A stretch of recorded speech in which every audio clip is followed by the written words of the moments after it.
الحمد لله نحمده ونستعينه ونستغفره ونعوذ بالله من شرور أنفسنا ومن سيئات أعمالنا من يهده الله فلا مضل له ومن يضلل فلا هادي له وأشهد أن لا إله إلا الله وحده لا شريك له وأشهد أن محمدًا عبده ورسوله أما بعد فإن خير الحديث كتاب الله وخير الحدي حدي محمد صلى الله عليه وسلم وشر الأمور محدثاتها وكل محدثة بدعة وكل بدعة ضلالة وكل ضلالة في النار رب اشرح لي صدري ويسر لي أمري واحلل عقدة من لساني يفقهوا قولي اللهم انفعنا بما علمتنا وعلمنا ما ينفعنا وزدنا علما رب أوزعني أن أشكر نعمتك التي أنعمت علي وعلى والدي وأن أعمل صالحا ترضاه وأصلح لي في ذريتي إني تبت إليك وإني من المسلمين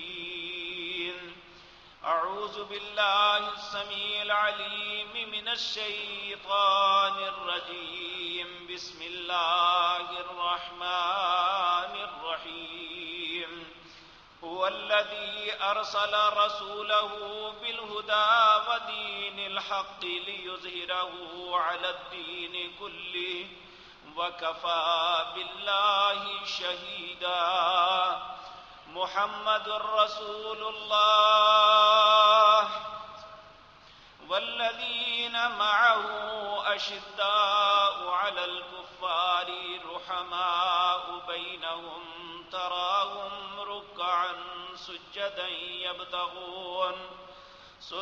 يبتغون فضلا من الله ورضوانا سيماهم في وجوههم من أثر السجود ذلك مثلهم في التوراة ومثلهم في الإنجيل كزرع أخرج شطأه فآذره فاستغلظ فاستوى على سوقه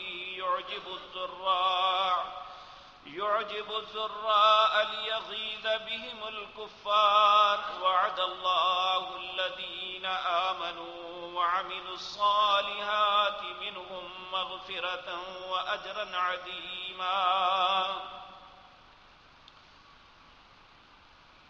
حضرات محترم، گزشتہ مجلس میں آپ کے سامنے یہ بات عرض کی تھی کہ امت اس وقت جو انتشار اور افتراق کا شکار ہے اس کے اسباب کیا ہے. اللہ مالک نے اس دین کو اس لیے نہیں بھیجا تھا کہ ہم اس کے ساتھ کھیل یا تماشا کرتے رہیں، بلکہ اللہ مالک نے تو اس دین کو دنیا میں اس لیے بھیجا تھا هو الذی ارسل رسولہ بالہدی ودین الحق. اللہ رب العزت فرماتے ہیں اللہ وہ ذات پاک ہے جس نے بھیجا رسول کو ہدایت کے ساتھ اور دین حق دے کے، لیظہرہ علی الدین کلی، تاکہ وہ سارے دینوں پہ غالب آ جائے. وَكَفَى بِاللَّهِ شَهِيدًا، اور اس دین کے غالب ہونے کا گواہ اللہ ہے. لیکن بدقسمتی یہ ہے کہ آج وہ لوگ جو اپنے آپ کو مسلمان کہتے ہیں اپنے دین سے لا علمی کی وجہ سے اپنے دین کے معاملے میں شک میں مبتلا ہیں. اللہ رب العزت نے اپنے حبیب جناب محمد الرسول اللہ کو وحی کر کے یہ بات کہی تھی کہ ایسے لوگ جو تیرے دین کے معاملے میں مشکوک ہیں انہیں کہہ دو قل ان کنتم فی شک من دینی، اگر تم لوگ میرے دین کے معاملے میں شک میں مبتلا ہو تو پھر سن لو فلا اعبد الذین تعبدون من دون اللہ، پھر جن کو بھی تم اللہ کے علاوہ اپنا سمجھتے ہو میں ان کا انکار کرتا ہوں. تو یہ بات یاد رکھیں کہ اگر ہم اپنے ہی دین کے متعلق شک میں مبتلا ہو جائیں گے تو اس کا مطلب ہے کہ ہمارے ساتھ رسول اللہ کا کوئی تعلق نہیں. اور یہ شک کب ختم ہوگا؟ جب ہم اپنے دین کو پڑھیں گے اور ہمارا دین کسی فرقے کا نام، کسی مولوی پیر امام کا نام نہیں ہے. یہ اللہ کی کتاب قرآن اور محمد الرسول اللہ کے طریقے کا نام ہے. اور رسول اللہ کی سیرت کیا ہے؟ اس دین کا غلبہ کن لوگوں کی وجہ سے ہوا؟ اطراف عالم کے اندر یہ دین کیسے پھیلا؟ اگر ہم رسول اللہ صلی اللہ علیہ وسلم کی سیرت پڑھتے ہیں تو ہمارے سامنے بہت سے نام آتے ہیں، لیکن یقین جانیے ہماری یہ بدقسمتی ہے کہ جن لوگوں کی وجہ سے اللہ نے اس دین کو عزت عطا فرمائی آج ہم ان کی عزت کرنے کے لیے تیار نہیں ہیں، جبکہ اللہ مالک ان کی انتہائی عزت کرتا ہے. اور قرآن عزیز کے اندر یہ بات ارشاد فرماتا ہے والسابقون الاولون من المہاجرین والانصار والذین اتبعوہم باحسان رضی اللہ عنہم ورضوا عنہ. وہ تو بہت بڑے لوگ ہیں جو ان کے تابع دار بنیں گے، جو ان کے رستے پہ چلیں گے. کن کے؟ جنہوں نے دین میں سبقت اختیار کی، دین میں پہل کی، دین کے مددگار بنے، وہ چاہے مہاجرین میں سے ہیں یا انصار میں سے ہیں. والسابقون الاولون، وہ جو سب سے پہلے دین کے معاملے میں سبقت کرنے والے تھے، من المہاجرین والانصار، اللہ ان پہ بھی، والذین اتبعوا، جو ان کے تابع دار بنیں گے، جو ان کے رستے پہ چلیں گے، جو ان کو اپنا قدوہ، اپنا رہبر مانیں گے. اللہ کہتے ہیں اللہ ان پہ راضی ہوگا اور وہ اللہ پہ راضی ہو جائیں گے. اللہ کی رضا جو ہے یہ مشروط ہے ان لوگوں کے پیچھے چلنے کے لیے جو رسول اللہ صلی اللہ علیہ وسلم اور آپ کے ساتھی تھے. میرے عزیز بھائیوں، ان کی باتوں کو کرنے سے پہلے میں ایک بنیادی باتیں سمجھانے کے لیے یہ عرض کرنا چاہتا ہوں. پچھلے جمعے بھی یہ بات عرض کی تھی. رسول اللہ صلی اللہ علیہ وسلم کے بحیثیت انسان زندگی کے 3 ادوار ہیں. ایک نبوت سے پہلے 40 سال تک، نبوت کے بعد 13 سال تک مکی زندگی، اور 10 سال اس کے بعد ہجرت کے بعد مدنی زندگی. آپ نے دنیا کے اندر کیا کردار ادا کیا کہ آج اگر کوئی یہودی یا عیسائی لوگوں میں درجہ بندی کرنا چاہتا ہے کہ جب سے یہ کائنات بنی آج تلک جتنے بھی رہبر، جتنے بھی آگو، جتنے بھی معلم، جتنے بھی لوگوں کی رہنمائی اور رہبری کرنے والے لوگ آئے ہیں، ان میں سب سے ٹاپ موسٹ کون ہے؟ تو چاہے وہ مانے یا نہ مانے، محمد الرسول اللہ کے علاوہ کوئی نام ہی نہیں ملے گا. اللہ رب العزت نے سب سے زیادہ عزت اور شرف، سب سے زیادہ آپ کی دعوت و تبلیغ کو پھل جو لگایا وہ اور کسی نہ نبی کے نصیب میں آیا نہ کہ غیر نبی کے نصیب میں آیا۔ اللہ مالک نے سب سے زیادہ آپ کو یہ شرف عطا کیا کہ سارے انبیاء کے مقابلے میں آپ کی امت قیامت کے دن زیادہ ہوگی۔ تو اللہ کا ہم پہ فضل اور احسان ہے کہ اللہ نے ہماری رہنمائی کی اس رستے کی طرف جو محمد الرسول اللہ کا رستہ ہے صلی اللہ علیہ وسلم۔ اللہ اس پہ ہمیں استقامت نصیب فرمائے۔ میرے عزیز بھائیوں، نبی کریم صلی اللہ علیہ وسلم کا نبوت سے پہلے جو معاملہ ہے وہ 40 سال تک میں آپ سے عرض کر چکا کہ آپ نے لوگوں کے سامنے کھڑے ہو کے یہ بات کہی تھی، لوگوں میں نے اپنا بچپن، میں نے اپنی جوانی تمہارے اندر گزاری ہے، 40 سال تک تمہارے ساتھ رہا ہوں، کوئی پوری زندگی کے اندر ایک بات بتا دو کہ محمد صلی اللہ علیہ وسلم نے فلاں غلط کام کیا ہے، آپ کی زبان سے فلاں غلط بات نکلی ہے، آپ نے کبھی زندگی میں جھوٹ بولا ہے، آپ نے کبھی زندگی میں کسی کو گالی نکالی ہے، آپ کے ہاتھ نے کبھی کسی پہ ظلم کیا ہے۔ کوئی بھی مکے میں ایسا انسان نہ مردوں میں نہ خواتین میں ایسا نہیں تھا، بلکہ عجیب بات یہ ہے کہ پورے مکے کی خوبصورت ترین خواتین میں سے ایک بھی یہ بات نہیں کہہ سکی کہ نبی کریم صلی اللہ علیہ وسلم نے قبل از نبوت بھی کبھی ہماری طرف دیکھا بھی تھا۔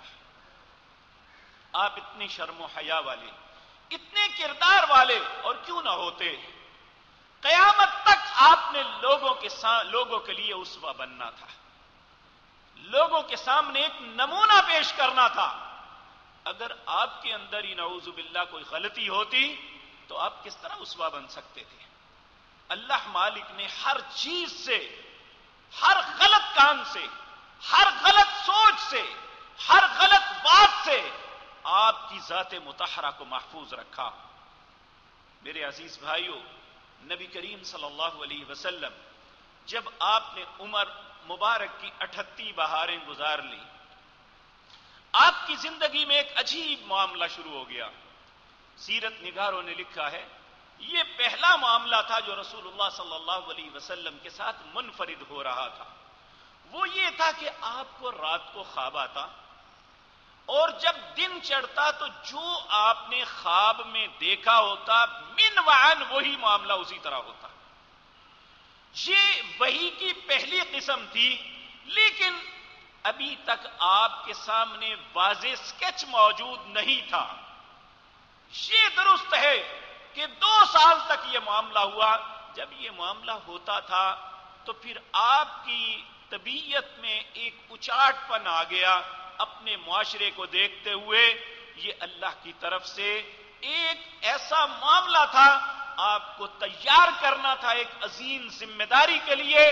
اس لیے اللہ نے آپ کے دل میں یہ بات ڈالی اور آپ مکہ شہر کو چھوڑ کے تقریباً 3 کلومیٹر دور ایک پہاڑ ہے جسے اب جبل نور کہتے ہیں، اس کے اوپر ایک غار تھی جسے غار ہرا کہتے ہیں۔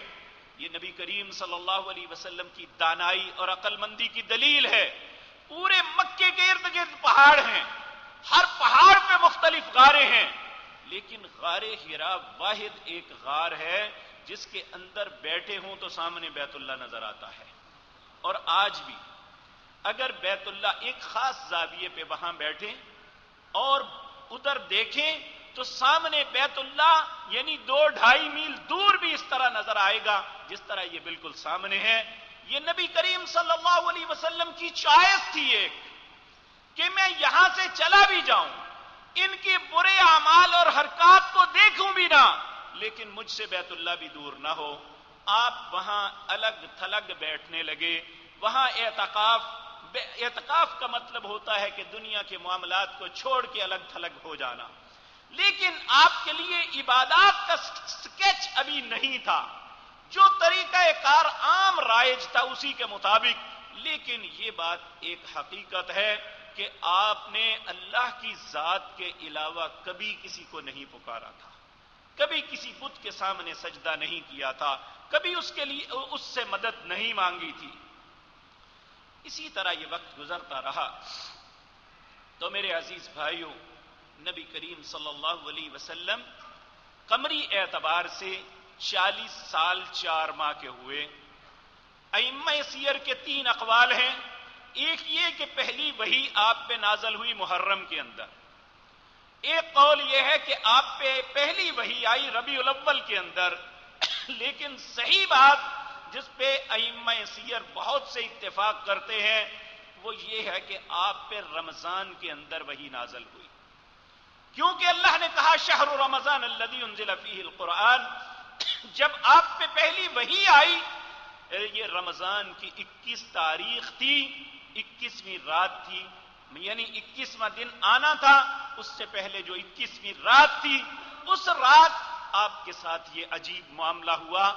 ایک شخصیت آپ کے پاس آئی, تھا تو وہ فرشتہ لیکن آیا انسان کے روپ میں, آ کے کہنے لگا اقرا یا محمد صلی اللہ علیہ وسلم. آپ نے جواب میں کہا ما انا بقاری, میں پڑھا ہوا نہیں ہوں. اس نے آپ کو پکڑا اور زور سے اپنے ہاتھوں میں دبایا. آپ نے کہا مجھے ایسے محسوس ہوا جیسے میری یہ ہڈیاں پسلیاں ٹوٹ جائیں گی.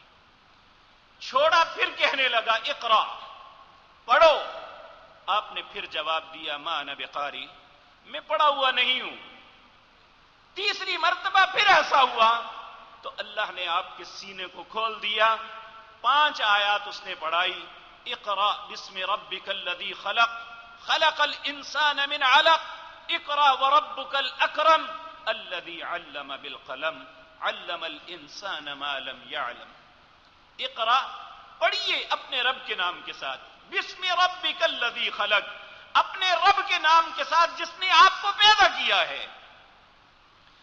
اقرا بسم ربک الذی خلق, خلق الانسان من علق, اللہ وہ ذات پاک ہے, پڑھیے اس کے نام سے جس نے انسان کو ایک جمے ہوئے خون کے لوتھڑے سے پیدا کیا. اقرا بسم ربک الذی خلق, خلق الانسان من علق, اقرا وربک الاکرم. آپ پڑھیے اپنے رب کے نام کے ساتھ جو سب سے عزت والا ہے. الذی علم بالقلم, اس نے تمہیں سکھلایا قلم کے ساتھ لکھنا. علم الانسان ما لم يعلم, جب وہ پڑھاتا یا لکھا دیتا ہے پھر انسان وہ کچھ جان لیتا ہے جو اس کو پہلے علم نہیں ہوتا. تو اس لیے اسلام کا سب سے پہلا حکم جو آیا وہ یہ تھا, جب وہ فرشتہ چلا گیا, نبی کریم صلی اللہ علیہ وسلم خود فرماتے ہیں, صحیح بخاری میں روایت ہے کہ مجھ پر کپ کپی طاری ہو گئی اور میں گھبراتے ہوئے وہاں سے جلدی سے گھر کی طرف چل پڑا. جب گھر پہنچے تو اپنی زوجہ محترمہ سیدہ خدیجہ رضی اللہ تعالی عنہا, ان سے کہنے لگے زملونی زملونی, مجھ پہ کمبلی اڑا دو, مجھ پہ کمبلی اڑا دو. آپ نے سوچا شاید آپ کی طبیعت ٹھیک نہیں ہے, آپ لیٹ گئے. سیدہ خدیجہ رضی اللہ تعالی عنہا نے آپ کے اوپر کمبل ڈال دیا. آپ فرماتے ہیں جب میری طبیعت کے اندر افاقہ ہوا تو میں نے اپنی کمبلی کو اتار کے خدیجہ رضی اللہ تعالی عنہا سے مخاطب ہو کے کہا خدیجہ مجھے اپنی جان کا ڈر ہے. کہا کیا ہوا, کیوں ڈر ہے آپ کو اپنی جان کا؟ آپ نے معاملہ بیان فرمایا کہ آج میرے ساتھ یہ ہوا ہے. آپ نے فرمایا انک لتصل الرحم, آپ صلہ رحمی کرنے والے, آپ گرے پڑوں کی مدد کرنے والے, آپ مظلوموں کے مددگار اور معاملات کی اصلاح کرنے والے. اس اللہ کی قسم کھا کے کہتی ہوں اللہ آپ کو ضائع نہیں کرے گا. جو لوگوں کے لیے خیر خواہی کے جذبات رکھتا ہے, جو لوگوں کے لیے اچھی سوچ رکھتا ہے, اللہ رب العزت ایسے انسان کو ضائع نہیں کرتا.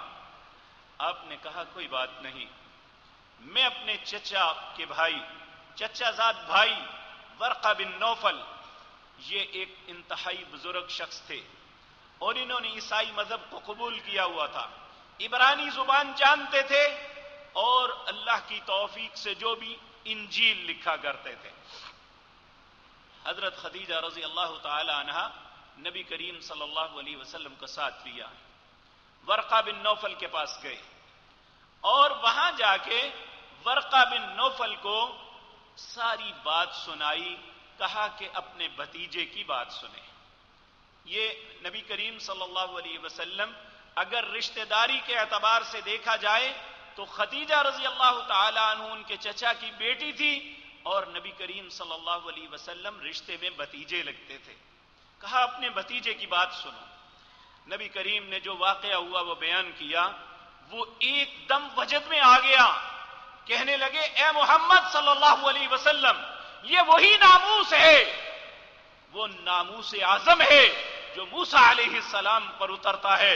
اے محمد آپ کو مبارک ہو، اللہ نے آپ کو نبوت سے نوازا. اگر میں زندہ رہا یا اگر میرے اندر ہمت ہوئی تو میں تمہارا مددگار بنوں گا جب تمہاری قوم تمہیں یہاں سے نکالنے کی کوشش کرے گی. نبی کریم صلی اللہ علیہ وسلم نے تعجب سے فرمایا اے چچا، کیا میری قوم یا میرے چچا مجھے یہاں سے نکال دیں گے؟ آپ نے فرمایا ہاں، جس نے بھی اللہ کی توحید کی دعوت لوگوں کے سامنے دی انہوں نے رشتہ داری کا، معاملے کا کوئی احساس نہیں کیا، انہوں نے ہمیشہ دشمنی کی اور ایسی شخصیات کو ہجرت کرنے پہ مجبور کیا. کاش میں اس وقت زندہ ہوا تو میں اس وقت آپ کا مددگار بنوں گا. یہ پہلا واقعہ تھا جب نبی کریم صلی اللہ علیہ وسلم کو اللہ نے نبوت سے نوازا. اب یہاں اہم بات جو آپ سے عرض کرنی ہے وہ یہ ہے، جب آپ کو نبوت سے نوازا گیا پہلے 3 سال تک آپ نے اپنی نبوت کا علل اعلان اظہار نہیں فرمایا، اور جب آپ کو نبوت ملی تو سب سے یہ تو ایک فطرتی بات ہے کہ گھر والوں کو سب سے پہلے پتہ چلنا ہے. گھر میں آپ کی زوجہ محترمہ سیدہ خدیجہ تھی، آپ کے غلام تھے اور منہ بیلے بیٹے بھی تھے زید بن حارثہ، اور سیدنا علی رضی اللہ تعالی عنہ جو آپ کے چچا زاد بھائی تھے لیکن رہتے آپ کی کفالت میں تھے، اور ابھی یہ نابالغ بچے تھے. یہ گھر میں ان افراد کو جب پتا چلا تو ان 3 لوگوں نے سب سے پہلے اسلام کو قبول کیا. اب ان کے علاوہ جو غیر تھے، جن کا تعلق نہیں تھا، آپ نے سارے مکے کے اندر اپنا ذہن اور نظر دوڑائی کہ کون ایسا شخص ہے جو اپنے سے علاوہ جس کو میں یہ بتاؤں اور وہ میری بات کو قبول کر لے. تو اس وقت مکے کے اندر ایک ہی شخصیت تھی جن پہ آپ کا بار بار ذہن جاتا تھا، وہ تھی ابو قحافہ کے بیٹے ابو بکر صدیق رضی اللہ تعالی عنہ. اس کا سبب یہ تھا کہ ائمہ سیر نے لکھا ہے کہ حضرت ابو بکر صدیق رضی اللہ تعالی عنہ وہ بھی ایسی شخصیت تھی جس طرح حضرت جعفر نے نبی کریم کا تعارف کروایا، حضرت خدیجہ رضی اللہ تعالی عنہ نے نبی کریم صلی اللہ علیہ وسلم کی صفات کو بیان کیا، اسی طرح حضرت ابو بکر کے متعلق بھی انہی صفات کا اظہار اہل مکہ کیا کرتے تھے کہ یہ ایک ایسا شخص ہے مکے کے اندر جس نے کبھی کسی کے ساتھ برائی نہیں کی، جس نے کبھی کسی کا دل نہیں دکھایا، جس نے کبھی شراب نہیں پی. حضرت ابو بکر رضی اللہ تعالی عنہ خود کہتے ہیں ابھی میں بالکل چھوٹا تھا، ایک دن میں نے ایک شخص کو دیکھا جس نے شراب کے نشے میں دھت تھا اور وہ اپنی غلاظت کو خود اپنے ہاتھوں سے پکڑتا اور اپنے ناک کے قریب لاتا، جب بدبو آتی تو پیچھے کر دیتا، پھر اسی کے ساتھ کھیلنا شروع ہو جاتا. میں نے اس دن ارادہ کیا اس خباثت کے ساتھ انسان کی عقل ماری جاتی ہے، میں ساری زندگی اس شراب کو منہ نہیں لگاؤں گا. اور نبی کریم حضرت ابو بکر صدیق رضی اللہ تعالی عنہ نے شاید اللہ نے جن لوگوں سے بڑے کام لینے ہوتے ہیں انہیں کبیرہ گناہوں سے پہلے ہی محفوظ رکھتے ہیں. اور سیدنا ابو بکر صدیق رضی اللہ تعالی عنہ، آپ نے اپنے متعلق یہ فرمایا میں نے جاہلیت میں بھی کبھی زنا نہیں کیا تھا. حالانکہ اس وقت زنا کرنا ایک فخر کی بات تھی، انسان مرد ہی اس کو سمجھا جاتا تھا جو اس خباثت کو کرتا. آپ نے کبھی جاہلیت میں بھی ایسا نہیں کیا تھا. آپ کہتے ہیں ایک دن میں عمر بن نفیل کے ساتھ، یہ حضرت عمر کے چچا تھے، خطاب کے بھائی تھے، نبی کریم صلی اللہ علیہ وسلم نے فرمایا جاہلیت میں 3 لوگوں کے متعلق فرمایا کہ اگر میں 3 بندوں کے متعلق کہہ سکتا ہوں کہ جاہلیت میں یہ مسلمان تھے، یعنی ان کے اندر بے شک ان کے سامنے کوئی واضح سکیچ نہیں تھا، لیکن انہوں نے کبھی اللہ کے علاوہ کسی اور کی عبادت نہیں کی تھی، اور یہ سمجھتے تھے، یہ بھی کانسیپٹ نہیں تھا کہ اللہ کون ہے، اس کی صفات کیا ہے، لیکن وہ ان بتوں سے بیزار تھے کہ یہ اللہ نہیں ہو سکتے.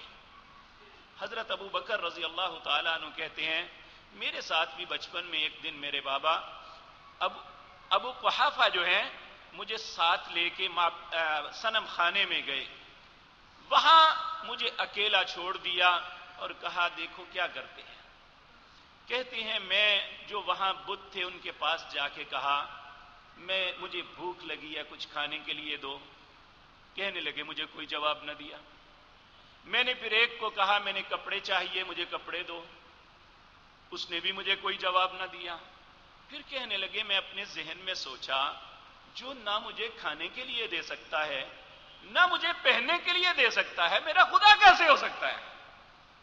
کہتے ہیں پھر مجھے نفرت ہو گئی ان سے. میں نے کبھی بھی کسی غیر کے، اللہ کے غیر کے آگے سجدہ نہیں کیا تھا، لیکن میری زندگی کے اندر مجھے کوئی ایسا تصور نہیں تھا. ایک دن میں عمر بن نفیل کے پاس بیٹھا ہوا تھا، وہاں امیہ بن ابی سلط آیا. یہ دوسرا شخص تھا جس کے متعلق رسول اللہ نے کہا تھا کہ یہ جاہلیت کا مسلمان ہے، یعنی یہ بھی ان بتوں سے نفرت کرتا تھا. آ کے اس نے پوچھا عمر مجھے بتاؤ تم نے آج کیسی صبح کی؟ کہنے لگے اچھی صبح کی. کہنے لگا کہ جس دین کے متلاشی ہو ملا ہے؟ کہنے لگے ابھی نہیں پتا چلا. کہنے لگے جس نبی کا انتظار ہے اس نبی کے متعلق کوئی پتا چلا ہے؟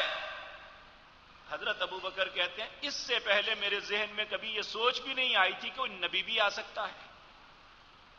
کہتی ہیں پہلی دفعہ یہ میرے ذہن میں بات آئی تو اس وقت عمر بن نفیل کے پاس، اور میرے ذہن میں بھی اس بات کی اب تمنا شروع ہو گئی کہ کاش کوئی ایسا شخصیت اللہ بھیجے جس کے ساتھ ہم مل کے ہم دین حق کو تلاش کر سکیں. بلکہ کہتے ہیں ایک مرتبہ میں اپنے کام کے لیے نکلا ہوا تھا، شام اپنے سودے کو سوداگری کرتے تھے، تاجر آدمی تھے. میں شام گیا ہوا تھا، وہاں مجھے ایک عجیب و غریب خواب آیا. شام کے اندر ایک بڑی معروف شخصیت تھی بحیرہ راہب. نبی کریم صلی اللہ علیہ وسلم کو بھی جب دیکھا تھا اس نے کہا تھا اس شخصیت کو سنبھالو، کسی یہودی نے دیکھا تو وہ نقصان دے گا، لیکن اس نے مبہم بات کی تھی. حضرت ابو بکر کہتے ہیں میں اپنی خواب جو کئی دن مجھے آئی، میں بڑا پریشان، میں اس کے پاس گیا. میں نے کہا کہ بحیرہ مجھے یہ خواب آ رہی ہے، سمجھ نہیں آتی اس کی کیا کیفیت ہے، کیا مطلب ہے. اس نے کہا کس قوم سے تعلق رکھتے ہو؟ انہوں نے بتلایا کہ میں قریش سے ہوں. کہا کہاں رہتے ہو؟ اس نے کہا میں مکہ میں رہتا ہوں. اس نے کہا تیری خواب کا مطلب یہ ہے اللہ تمہاری قوم میں اس نبی کو مبعوث فرمائے گا جس پہ اپنے دین اور نعمتوں کو مکمل کرے گا، اور تم اس کے ساتھی بنو گے، اور جب وہ نبی اس دنیا سے جائے گا تم اس کے خلیفہ بنو گے. حضرت ابو بکر کہتے ہیں میں نے اپنے دل کے اندر چھپا لی، میں نے زندگی میں یہ بات نہیں بتائی تھی کسی کو. میرے عزیز بھائیو، نبی کریم صلی اللہ علیہ وسلم نے بھی حضرت ابو بکر کا انتخاب کیا. انہیں جا کے ملے اور جا کے کہا ابو بکر اللہ نے مجھے نبوت سے نوازا ہے اور میں تمہیں اس دین کی طرف دعوت دیتا ہوں جو اللہ وحدہ لا شریک کی عبادت کی طرف بلاتا ہے. حضرت یہ دو باتیں کی. اب حضرت ابوبکر کے من میں پہلے ہی یہی کچھ تھا، اور دوسرا حضرت ابوبکر کے سامنے نبی کریم کا کردار تھا کہ حضرت ابوبکر نبوت سے پہلے بھی نبی کریم کو بڑا پسند کرتے تھے. حالانکہ عام جوان سمجھتے تھے کہ ان کے ساتھ کیا کھیل تماشا ہونا ہے، لیکن سیدنا ابوبکر صدیق رضی اللہ تعالی عنہ آپ کی نفاست اور آپ کی اچھی ذہنیت اور پیارا دل جو ہے، یہ اس وقت بھی رسول اللہ سے محبت کرتے تھے جب ابھی آپ کو نبوت سے نہیں نوازا گیا تھا. تو جب اللہ نے نبوت سے نوازا، آپ نے دعوت دی، تو حضرت ابوبکر نے دوسرا سوال بھی نہیں کیا تھا کہ میرے یہ تحفظات ہیں، آپ ان کا جواب دیں تو آپ کی بات قبول کر لوں. نبی کریم نے دو باتیں کی. ابوبکر، اللہ نے مجھے نبوت دی ہے اور میں تمہیں اس دین کی طرف، اس رب کی طرف بلاتا ہوں جس کا کوئی شریک نہیں ہے. تو سیدنا ابوبکر نے آگے سے جواب دیا، میں آپ کی نبوت کو بھی مانتا ہوں اور آپ کے رب کو بھی مانتا ہوں. یہ وہ پہلی شخصیت تھی جو نبی کریم صلی اللہ علیہ وسلم کے گھرانے سے باہر، جنہوں نے سب سے پہلے اسلام کو قبول کیا تھا. اللہ رب العزت اس کا امت کے اندر، حقیقت بات یہ ہے کہ 1400 سال گزر گئے، سیدنا ابو بکر سے بہتر کوئی انسان نہ پیدا ہوا نہ قیامت تک ہوگا. میرے عزیز بھائیوں، پھر نبی کریم صلی اللہ علیہ وسلم، آپ تو بحیثیت نبی آپ کی ذمہ داری تھی، لیکن جب یہ ساتھی بنے تو پھر آپ نے یہ سمجھ لیا اب میری ذمہ داری ہے کہ میں نے آپ کی کیسے مدد کرنی ہے. پھر حضرت ابو بکر نے، جو آپ کے کاروباری پارٹنر تھے، کاروباری طور پہ یہ دوستی تھی جن لوگوں کے ساتھ، ان کے سامنے اس بات کا اظہار کیا. اور ان 4 لوگوں کے بعد سیدہ خدیجہ رضی اللہ تعالی عنہا، حضرت زید بن حارثہ رضی اللہ تعالی عنہ، حضرت علی بن ابی طالب رضی اللہ تعالی عنہ، اور سیدنا ابو بکر صدیق رضی اللہ تعالی عنہ، ان 4 کے بعد جو 9 لوگوں نے اسلام قبول کیا وہ سیدنا ابو بکر کی دعوت پہ کیا تھا. اور جن 9 لوگوں نے کیا وہ حضرت ابو بکر کے کہنے پہ، ان میں حضرت زبیر بن عوام رضی اللہ تعالی عنہ تھے، یہ 10 مبشرہ میں سے ہیں. حضرت عثمان بن عفان رضی اللہ تعالی عنہ ہیں، یہ بھی 10 مبشرہ میں سے تھے. وہ 10 صحابہ جنہیں اللہ نے دنیا کے اندر نام لے کے کہا تھا، ابو بکر فی الجنہ، عمر فی الجنہ، عثمان فی الجنہ، علی فی الجنہ، زبیر فی الجنہ، اور طلحہ بن عبداللہ رضی اللہ تعالی عنہ، یہ بھی 10 مبشرہ میں سے تھے. اور سعد بن ابی وقاص رضی اللہ تعالی عنہ، یہ رشتے میں نبی کریم کے ماموں تھے لیکن سیدنا ابو بکر کی دعوت پہ مسلمان ہوئے. اور حضرت عثمان بن مظعون، یہ تھے تو ایک غریب انسان لیکن اتنے متقی اور پرہیزگار تھے کہ نبی کریم صلی اللہ علیہ وسلم بھی ان کا احترام فرماتے تھے. حضرت ابو عبیدہ بن جراح رضی اللہ تعالی عنہ، یہ بھی 10 مبشرہ میں سے تھے. حضرت عبد الرحمن بن عوف، یہ بھی 10 مبشرہ میں تھے. حضرت ابو سلمہ بن عبد الاسد رضی اللہ تعالی عنہ، یہ بھی، اور ارقم بن ارقم رضی اللہ تعالی عنہ، یہ 9 صحابی تھے جو اسی دن حضرت ابو بکر کی دعوت پہ اسلام میں داخل ہوئے. اور میرے عزیز بھائیوں، نبی کریم صلی اللہ علیہ وسلم کو ابھی الاعلان حکم نہیں ہوا تھا کہ لوگوں کے سامنے اپنی نبوت کی دعوت کو پیش کرو. جب یہ لوگ بڑھتے بڑھتے 38 لوگ ہو گئے تو حضرت ابو بکر نے نبی کریم صلی اللہ علیہ وسلم سے عرض کیا، اے اللہ کے پیارے حبیب، ہم حرم میں جا کے اعلان کرتے ہیں اور لوگوں کو دعوت حق پیش کرتے ہیں. نبی کریم صلی اللہ علیہ وسلم نے سیدنا ابو بکر کو کہا، ابو بکر ابھی ہم تھوڑے ہیں اور یہ لوگ بدک جائیں گے. آپ نے کہا کوئی بات نہیں، میں کرتا ہوں. نبی کریم صلی اللہ علیہ وسلم ساتھ گئے آپ اندازہ فرمائیں اس شخصیت کا، رسول اللہ سے محبت، ساتھ گئے اور آپ کے متعلق ائمہ سیر نے، امت کے محدثین نے یہ بات لکھی ہے کہ رسول اللہ سے پہلے اس امت کے سب سے پہلے خطیب آپ تھے، کہ مکہ حرم کے اندر جا کے جہاں لوگ اپنے مجمع لگا کے بیٹھتے تھے، ہر سردار اپنی بڑائی اللہ کے گھر میں اظہار کرتا تھا، آپ نے جہاں وہاں جا کے لوگوں کو مخاطب ہو کے دعوت توحید اسلام کی دعوت پیش کی، سارے کے سارے اٹھ کے آپ کو مارنے کے لیے دوڑ پڑے۔ عتبہ یہ ایک ایسا بدبخت تھا جس نے آپ کے چہرے پہ اتنا مارا کہ آپ بے ہوش ہو گئے، حتیٰ کہ آپ کی قوم کے لوگ آگے بڑھے، انہوں نے چھڑایا، انہیں اٹھا کے لے کے گئے، اور یہ ہوش میں نہیں تھے اس وقت۔ کیفیت یہ تھی کہ سب یہ سمجھتے تھے کہ سیدنا ابو بکر صدیق رضی اللہ تعالیٰ عنہ شہید ہو جائیں گے، اور پھر ان کی قوم کے لوگوں نے آ کے اعلان کیا کہ اگر ابو بکر زندہ نہ رہے تو ہم ان کے قتل کا بدلہ لیں گے۔ یہ کلیش کی صورت بن گئی۔ جب رات کا وقت ہوا سارا دن بے ہوش رہے، شام کا وقت ہوا، قوم کے لوگ آپ کو ہوش میں دلانے کے لیے بھاگ دوڑ کرتے رہے، بالآخر آپ کی آنکھ کھلی۔ آنکھ کھلتے ہی لوگوں نے فوراً پوچھا ابو بکر کیسے ہو؟ آپ کی زبان سے یہ نکلا کہ محمد الرسول اللہ کا بتاؤ وہ کیسے ہیں، ان کی حالت کیسی ہے؟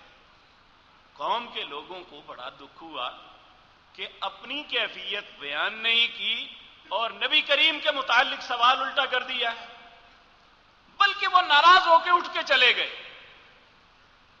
جب اٹھ کے چلے گئے تو حضرت کے پاس آپ کی والدہ محترمہ رہ گئی، انہوں نے کہا بیٹے یہ پانی پی لو۔ آپ نے قسم اٹھائی ماں جب تک مجھے محمد صلی اللہ علیہ وسلم کا پتہ نہیں چلے گا میں پانی نہیں پیوں گا، کہ آپ کی طبیعت کیسی ہے۔ کہنے لگی میں اب کیسے پتہ کروں؟ آپ نے فرمایا تم ام جمیل کے پاس جاؤ، یہ حضرت عمر کی بہن تھی، ام جمیل بنت خطاب رضی اللہ تعالی عنہا، یہ مسلمان ہو گئی تھی۔ حضرت ابو بکر کی والدہ ام جمیل کے پاس گئی، جا کے کہنے لگی کہ میں ابو بکر کی ماں ہوں، مجھے بتاؤ محمد کا کیا حال ہے صلی اللہ علیہ وسلم۔ کہنے لگی نہ میں ابو بکر کو جانتی ہوں نہ محمد صلی اللہ علیہ وسلم کو۔ یعنی اس وقت کیفیت یہ تھی کہ مسلمان اتنے کمزور اور بے بس تھے کہ ہر چیز چھپاتے تھے۔ انہوں نے کہا کہ میں ابو بکر کی ماں ہوں، مجھے بتاؤ، وہ کچھ کھا پی نہیں رہے، کہا مجھے ابو بکر کے پاس لے جاؤ۔ ان کی والدہ محترمہ حضرت ابو بکر کے پاس لے کے آئی ام جمیل رضی اللہ تعالی عنہا کو، اور انہوں نے آ کے دیکھا، کہنے لگے ابو بکر آپ کی ماں؟ انہوں نے کہا کوئی بات نہیں آپ بات کریں۔ انہوں نے کہا الحمدللہ نبی کریم صلی اللہ علیہ وسلم ٹھیک ہیں، انہیں کوئی گزند یا تکلیف نہیں پہنچی۔ پھر بھی تسلی نہ ہوئی، کہنے لگے مجھے لے کے نبی پاک کی خدمت میں چلو۔ یہ دونوں خواتین رات کے اندھیرے میں سارا دن بے ہوش پڑے رہے، اور بے ہوشی سے ہوش میں آئے پانی کا گھونٹ نہیں لیا۔ کہا جب تک اپنی آنکھوں سے رسول اللہ کو نہیں دیکھ لوں گا تب تک کچھ نہیں کھاؤں پیوں گا۔ ان دونوں خواتین نے اپنے کندھوں پہ سیدنا ابو بکر کو لیا، گھسیٹتے ہوئے ارقم رضی اللہ تعالی عنہ کے گھر گئے۔ نبی کریم وہاں موجود تھے، جب اپنی آنکھوں سے دیکھا تو کہا الحمدللہ، تمام تعریفیں اس اللہ کی ہیں جن نے آپ کی حفاظت فرمائی۔ پھر اپنی ماں کی طرف دیکھ کے کہنے لگے یا رسول اللہ میری ماں کے لیے اللہ سے دعا کریں، اللہ میری ماں کو ہدایت دے دے، یہ جہنم کی آگ سے بچ جائے۔ نبی کریم صلی اللہ علیہ وسلم نے اللہ سے دعا کی، اللہ نے اسی وقت ماں کا دل پلٹ دیا، حضرت ابو بکر ایسے پیارے انسان تھے، یہ محبت اور رسول اللہ صلی اللہ علیہ وسلم سے عقیدت تھی، اپنی جان کی پرواہ نہیں کی۔ نبی کریم صلی اللہ علیہ وسلم کو جب دیکھ لیا تو دل ٹھنڈا ہو گیا۔ اللہ رب العزت ان کی قبر کو نور سے بھر دے۔ یہ وہ شخصیت تھی جو نبی کریم صلی اللہ علیہ وسلم کا ساتھ دیتی تھی۔ میرے عزیز بھائیو، ایک وقت ایسا آیا کہ سیدنا ابو بکر اور عمر رضی اللہ تعالی عنہ کا جھگڑا ہو گیا، اور جھگڑے میں حضرت عمر آپ رائٹ پہ تھے۔ حضرت ابو بکر بڑے مشتعل ہو گئے۔ حضرت عمر نے جب دیکھا کہ حضرت ابو بکر ناراض ہو رہے ہیں تو آپ نے کوشش کی کہ یہ شخصیت ناراض نہیں ہونی چاہیے، آگے بڑھ کے کوشش کی، حضرت ابو بکر ناراضگی میں چلے گئے۔ حضرت عمر رضی اللہ تعالی عنہ شکایت کے لیے رسول اللہ کی خدمت میں چل پڑے کہ حضرت ابو بکر نے یہ معاملہ بھی ایسے کیا ہے اور مجھ پہ ناراض بھی ہو گئے ہیں۔ حضرت عمر جا کے اپنا مدعا بیان کر رہے ہیں تو پیچھے سے ابو بکر بھی آ گئے، دیکھا کہ رسول اللہ غصے میں آ رہے ہیں، سخت غصے میں، اور آتے ہی کہا یا رسول اللہ عمر کا قصور نہیں ہے، غلطی میری تھی۔ لیکن اس کے باوجود نبی کریم صلی اللہ علیہ وسلم نے حضرت عمر کا نام لیے بغیر آپ نے اپنے غصے کے اندر یہ بات کہی، اے لوگو، اللہ نے مجھے نبوت سے نوازا، میں نے اپنی نبوت کا تمہارے سامنے اعلان کیا، تم سب نے مجھے جھٹلایا، ابو بکر نے میری تصدیق کی، تم سب نے اپنے مالوں کو، اپنے گھروں کو میرے پر روک دیا، ابو بکر اپنے مال اور اپنے گھر کے ساتھ میری مدد کے لیے ہمیشہ چلا۔ اے لوگو، تم میرے لیے ابو بکر کو چھوڑ نہیں سکتے۔ حضرت عمر رضی اللہ تعالی عنہ کہتے ہیں پھر ساری زندگی کچھ بھی ہو گیا ہے، میں نے رسول اللہ کی اس بات کا ہمیشہ پاس کیا ہے کہ حضرت ابو بکر کے سامنے کبھی نہیں بولا کہ رسول اللہ نے کہا تھا میرے لیے تم ابو بکر کو نہیں چھوڑ سکتے۔ آج اسی ابو بکر پہ اعتراضات ہو رہی ہیں، اور اس مکی زندگی کے اندر اپنے مال کے ساتھ اور اپنی جان کے ساتھ مردوں میں سیدنا ابو بکر اور عورتوں میں سیدہ خدیجہ رضی اللہ تعالی عنہا نے جو آپ کی معاونت کی، اور آپ نے آخری دم یہ بات کہی تھی ہر بندے کے احسان کا بدلہ دے چکا ہوں، ابو بکر کے احسان کا بدلہ اللہ دے گا۔ میرے عزیز بھائیوں، یہ اسلام کے سب سے پہلے لوگ تھے جنہوں نے رسول اللہ کی دعوت کو قبول کیا اور رسول اللہ کے ساتھی بنے۔ آج انہی پہ اعتراض ایسے لوگ کریں جو ان کے پاؤں کی جوتی کے نیچے آنے والے ذرے کے برابر بھی نہیں حیثیت رکھتے، آج ان لوگوں پہ ہمیں اعتراض کریں کہ وہ اسلام پہ قائم تھے یا نہیں تھے۔ اگر ان کا اسلام مشکوک نہ تو میں اللہ کی قسم کھا کے کہتا ہوں ہم میں سے ایک بندہ بھی مسلمان نہیں۔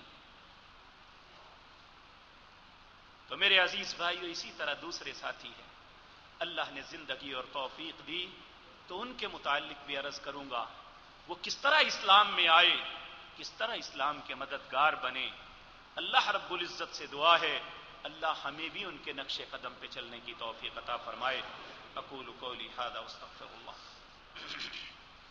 ان الحمد للہ نحمده ونستعینه ونستغفره ونعوذ باللہ من شرور انفسنا ومن سیئات اعمالنا، من يهده الله فلا مضل له ومن يضلل فلا هادي له، واشهد ان لا اله الا الله وحده لا شريك له، واشهد ان محمدا عبده ورسوله۔ اللهم صل على محمد وعلى آل محمد كما صليت على إبراهيم وعلى آل إبراهيم إنك حميد مجيد۔ اللهم بارك على محمد وعلى آل محمد كما باركت على إبراهيم وعلى آل إبراهيم إنك حميد مجيد۔ یہ ایک بھائی ہیں، انہوں نے آپ سے التماس کی ہے کہ میں کافی دنوں سے بیمار ہوں، کوئی دوائی اثر نہیں کر رہی، آپ اللہ سے دعا کریں اللہ انہیں اور سب بھی بیمار مسلمانوں کو شفاء کاملہ عاجلہ عطا فرمائے۔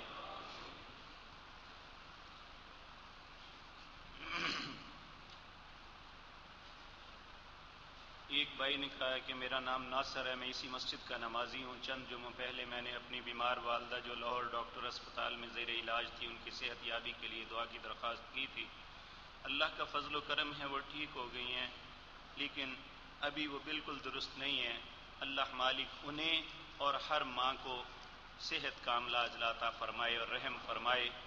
اور بھی بہت سے بیماروں نے اپنے لیے دعا کی درخواست کی ہے۔ ایک بھائی نے کہا ہمارے بھائی محمد اعظم لاہور ICU میں داخل ہیں، ان کے لیے بھی دعا کی درخواست کی ہے، اللہ ان پہ بھی رحم فرمائے۔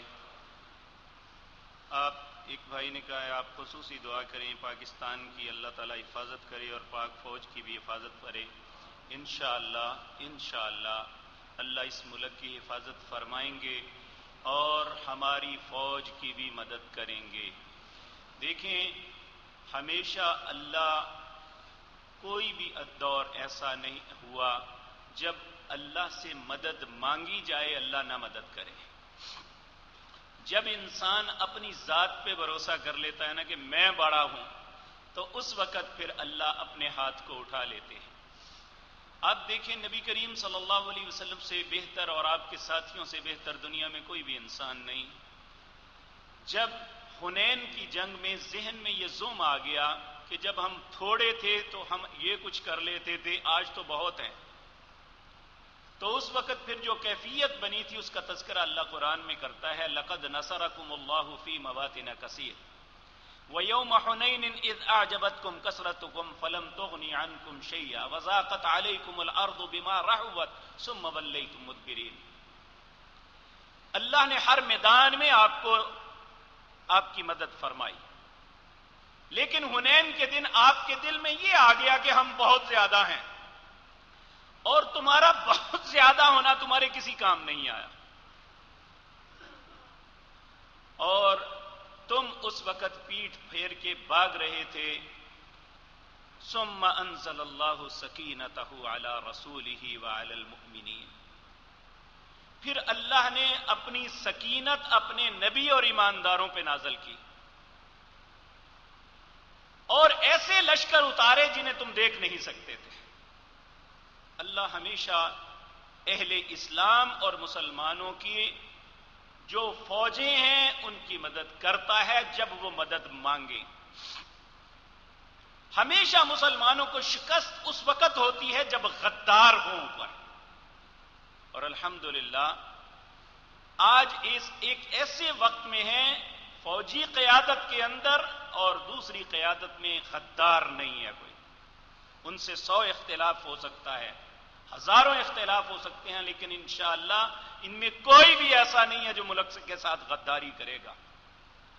اور الحمدللہ ایک ایسے وقت میں یہ سب کچھ ہو رہا ہے جب قوم ذہنی طور پہ جمع ہے کہ انشاءاللہ اگر ایسا سخت وقت آیا تو ہم پوری کی پوری قوم ایک نقطے پہ اکٹھی ہو کے کھڑی ہوں گے انشاءاللہ۔ اور مسلمانوں کے اوپر اللہ کی مدد کے لیے یہی شرط ہے سب سے پہلی کہ ہم ایک بات پہ متفق ہو جائیں۔ لیکن میرے عزیز بھائیوں، شرمناک بات یہ ہے ہمارے سیاست دانوں نے کبھی بھی اچھا کردار ادا نہیں کیا۔ یہ اتنے غلیظ اور گندے لوگ ہیں، انہیں اپنے مفادات کے علاوہ کوئی غرض نہیں ہے کسی چیز سے، کہ ملک ڈوبتا ہے یا ملک رہتا ہے یا نہیں۔ ان کی مثال ان کتوں جیسی ہے جنہیں صرف اپنے گوشت کے ٹکڑے سے غرض ہوتی ہے۔ یہ اقتدار کے بھوکے کتے یہ لوگوں کو پھاڑتے ہیں اور انہیں نہ ملک کی غرض ہے نہ اسلام کے متعلق ان کے دل میں رحم ہے۔ اے اللہ میں تیری منت کرتا ہوں، وہ سیاست دانوں میں ہے، وہ علماء میں سے ہے، وہ بیوروکریٹس میں سے ہے جو تیرے دین اور تیرے اس ملک کا دشمن ہے، اللہ اسے برباد کر دے۔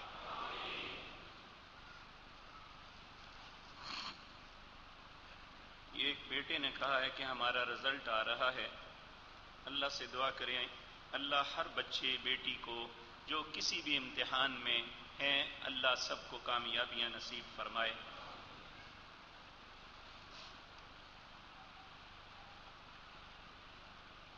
ایک بھائی نے کہا ہے کہ محترم میرا بھائی وراثت کے معاملے میں مجھے مارنے قتل کرنے کی دھمکیاں دیتا ہے، کہتا ہے وراثت تقسیم نہیں ہوگی، مجھے اور بچوں کو قتل کرنے اور زندہ جلانے کی دھمکیاں دیتا ہے۔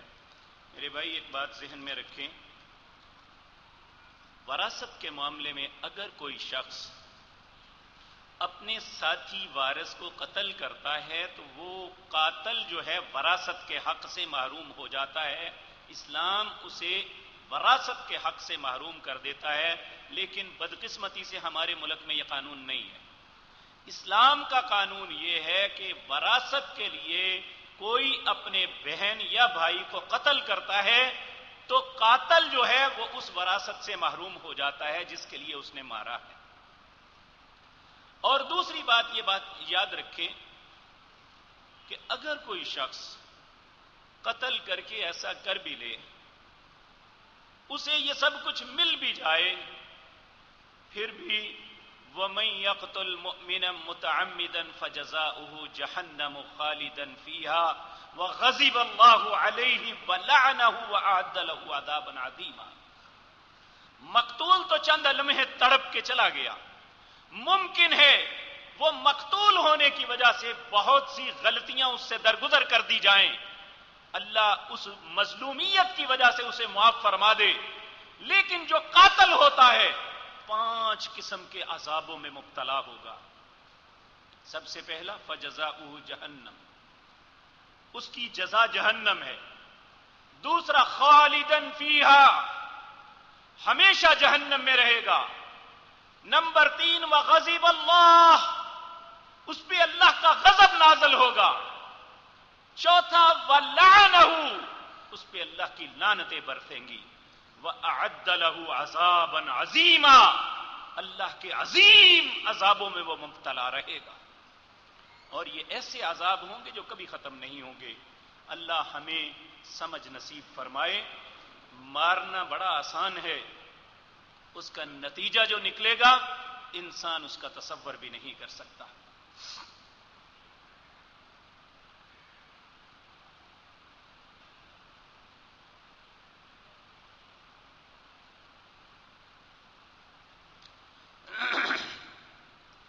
ایک بھائی نے کہا کہ ہمارے محلے کے امام صاحب سے بحث ہوئی ہے نماز میں سورۃ فاتحہ پڑھنا فرض ہے۔ میں نے یہ حدیث سنائی جو جس نماز میں فاتحہ نہیں وہ نماز نہیں۔ انہوں نے قرآن کی آیت پڑھی کہ وَإِذَا قُرِئَ الْقُرْآنُ فَاسْتَمِعُوا لَهُ وَأَنصِتُوا۔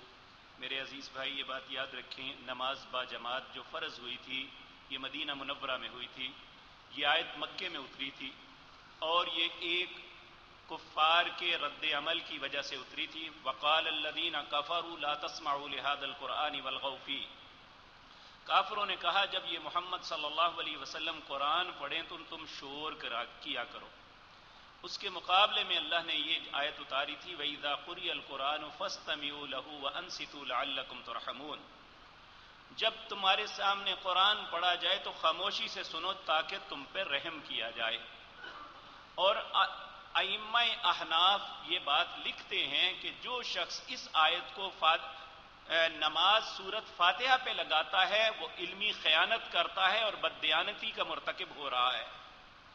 اور دوسری آپ نے فرمایا کہ کوئی حدیث اور بیان کرو، ابو داود کے اندر روایت ہے نبی کریم صلی اللہ علیہ وسلم حضرت ابو ہریرہ کو حکم دیا، ابو ہریرہ مدینے کی گلیوں میں جا کے اعلان کر دو جس نے نماز میں فاتحہ نہ پڑھی فہی خداج فہی خداج فہی خداج غیر تمام، اس کی نماز ناقص ہے، اس کی نماز ناقص ہے، اس کی نماز ناقص ہے، مکمل نہیں ہے۔ ایک شخص نے ابو ہریرہ رضی اللہ تعالیٰ عنہ سے سوال کیا، ابو ہریرہ کبھی ہم امام کے پیچھے ہوتے ہیں، اس وقت آپ نے فرمایا اقرا بہا فی نفسک، اس وقت اپنے من کے اندر پڑھا کرو، کیونکہ میں نے رسول اللہ صلی اللہ علیہ وسلم سے سنا آپ فرما رہے تھے قسمت الصلاۃ بینی و بین عبدی، اللہ فرماتے ہیں میں نے اپنے اور بندے کے درمیان نماز کو تقسیم کیا ہوا ہے، اذا قال العبد الحمد للہ رب العالمین، جب بندہ الحمد للہ رب العالمین کہتا ہے اللہ جواب دیتے ہیں حمیدنی عبدی، میرے بندے نے میری تعریف بیان کی۔ جب بندہ کہتا ہے الرحمن الرحیم، اللہ تو رحمان و رحیم ہے، اللہ جواب دیتے ہیں اثنا علی عبدی، میرے بندے نے میری ثنا بیان کی۔ جب بندہ کہتا ہے مالک یوم الدین فقال اللہ عز وجل حمدنی مجدنی عبدی، جب بندہ کہتا ہے اللہ تو قیامت کے دن کا مالک ہے، اللہ جواب دیتے ہیں میرے بندے نے میری بزرگی کا اظہار کیا۔ جب بندہ یہ کہتا ہے ایاک نعبد و ایاک نستعین، اے اللہ میں صرف تیری عبادت کرتا ہوں، صرف تجھ سے مدد چاہتا ہوں، اللہ آگے سے جواب دیتے ہیں ھذا بینی و بین عبدی نصفین، یہ میرے اور بندے کے درمیان آدھی آدھی بات تھی، میرا بندہ بات کرتا تھا، میں اس کی بات کا جواب دیتا تھا۔ یہ تقسیم ہے نماز میں اللہ اور بندے کے درمیان۔ اگر کسی کی یہ مرضی ہے کہ میں اللہ سے گفتگو کروں، اللہ مجھے اس کا جواب دیں، تو اسے پڑھنی چاہیے، وگرنہ جو انسان کرتا ہے اس کا جواب اس نے رب کو دینا ہے۔ اسی طرح صحیح بخاری کے اندر عبادہ بن صامت رضی اللہ تعالیٰ عنہ سے صحیح روایت ہے، آپ نے فرمایا نبی کریم نے مجھے حکم دیا چاہے تم امام ہو یا معموم ہو، ہر صورت تمہیں نماز میں فاتحہ پڑھنی ہے۔ اللہ ہمیں بھی توفیق عطا فرمائے۔ ایک بھائی نے پوچھا ہے قمیض کے بازو فولڈ کیے ہوں تو نماز ہو؟ نبی صلی اللہ علیہ وسلم نے آستینوں کو چڑھا کے نماز پڑھنے سے منع کیا ہے۔ ایک بھائی نے سوال کیا کہ نبی کریم صلی اللہ علیہ وسلم کا جنازہ پڑھایا گیا تھا، اگر نہیں پڑھایا تو کس نے پڑھایا ہے، تو کس نے پڑھایا ہے؟ میرے عزیز بھائیوں، وہاں لفظ ہے صلاۃ کا، اس کے دو معنی کیے گئے ہیں۔ صلاۃ سے مراد درود و سلام بھی ہے اور صلاۃ سے مراد نماز بھی ہے، جنازہ بھی ہے۔ اس میں طریقہ کار یہ تھا کہ 10-15 لوگ اندر جاتے اور ہر شخص جا کے یا آپ پہ درود و سلام بھیجتا یا آپ کے جنازہ پڑھتا، جو بھی یہ ائمہ کا ہمیشہ اختلاف رہا ہے۔ بعض لوگ اس کے قائل ہیں یہاں صلاۃ سے مراد نماز جنازہ ہے اور بعض صلاۃ سے مراد درود و سلام کہتی ہیں۔ بہرحال جو بھی، اگر ایک شہید جو اللہ کے راستے میں شہید ہوتا ہے اسے بنا جنازہ دفن کیا جا سکتا ہے، تو رسول اللہ تو شہداء سے بھی بلند ہیں، تو آپ کا معاملہ امت سے مختلف ہے، یہ بات یاد رکھیں۔ تو یہ بھی ایک اللہ کی مشیت اسی طرح تھی کہ آپ کے لیے لوگوں نے جا کے الگ الگ ٹولیوں میں یا درود و سلام پڑھا یا جنازہ پڑھا، جیسے بھی ہے وہ ایسے ہوا۔ اس لیے کسی باقاعدہ امام کی معیت میں جنازہ نہیں ہوا۔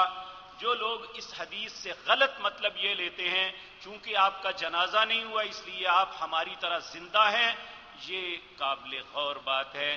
اللہ رب العزت نے قرآن عزیز کے اندر واضح طور پہ یہ فرمایا انک میت و انہم میتون، آپ بھی اس دنیا سے تشریف لے جانے والے ہیں اور ہر انسان نے مرنا ہے۔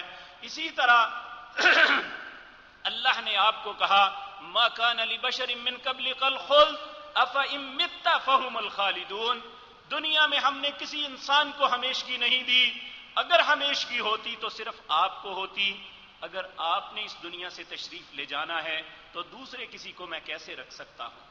یعنی یہ ایک بڑا قاعدہ کلیہ قرآن عزیز نے اللہ نے بیان کیا ہے، اس میں کوئی لڑنے والی بات نہیں ہے۔ جب تک آپ دیکھیں نبی کریم کے سب سے قریب آپ کی بیٹی سیدہ فاطمہ الزہرا رضی اللہ تعالی عنہ، آپ جب دنیا سے تشریف لے گئے ابھی آپ کو دفن نہیں کیا تو سیدہ فاطمہ نے کیا کہا تھا؟ سبت علی مصائب لو انہا سبت علی الایام سرن لیالیا، آج کے دن میرے بابا کے جانے کی وجہ سے جو مجھ پہ مصیبتیں آئی ہیں یہ دنوں پہ ڈالی جائیں تو دن راتیں بن جائیں۔ اگر یہ درست ہے، میں سیدہ فاطمہ الزہرا رضی اللہ تعالی عنہا نے یہ کیوں کہا تھا؟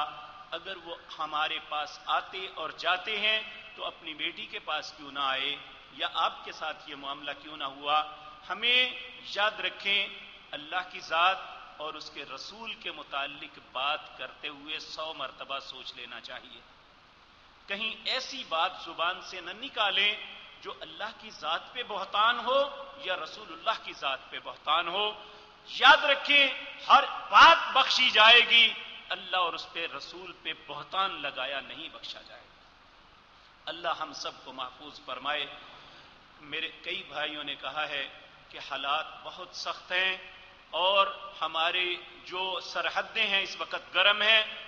اے میرے اللہ، میں تیری منت کرتا ہوں، اے اللہ یہ تیرا گھر ہے، یہ سارے تیرے بندے بیٹھے ہوئے ہیں، اے اللہ سب سے کمتر میں ہوں، لیکن مالک تو ہمارا مالک و خالق ہے۔